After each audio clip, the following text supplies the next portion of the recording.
daawwattoota keenya egaa qabxii dorgomtoota ifoomsaatii jirra. Qabxii dorgomtoota kan nuuf ammoo dorgomtoota shubbisa aadaadhaan dorgomaa turanii garee sadiitu wal morkachaa ture. Garee sadii keessaa kan milkaa'uufis jira, kan hin milkoofneefis jira.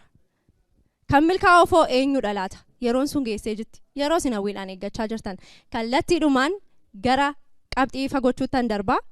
Abbootiin murtii qabxii dorgomtoota tokkoon isaanii kennuudhaan cuunfaa isaanii isinitti hima jechuudha.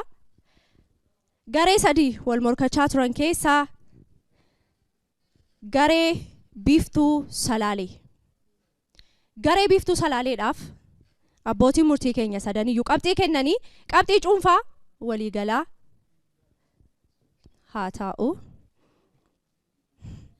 Garee abdii baalee.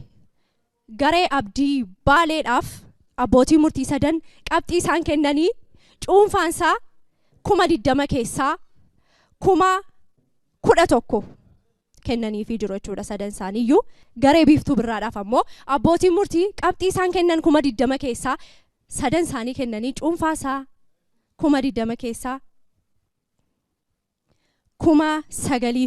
9,333 fidaniitii jiru.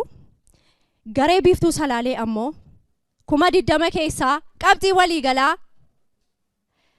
homaa gochuu hin danda'u.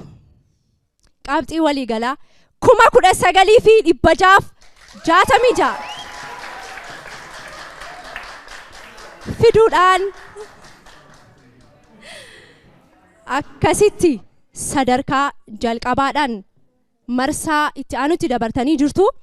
Gareewwan lamaan garee biiftuu birraa fi abdii baalee keessaa ammoo gareen abdii baalee akka eeggataatti jechuunis milkaa'aniiru yookiin hojii marsaa kana madaal hojjetanii darbaniiru osoo hin taane tarii dorgomtoota ka itti aanu dhufan keessaa carraa argattanii kan wal morkattan yoo ta'e yookiin qabxii wal fakkaataa fiddu yoo ta'eef eeggatummaadhaan kan marsaa kanaa goolabdanii jirtu.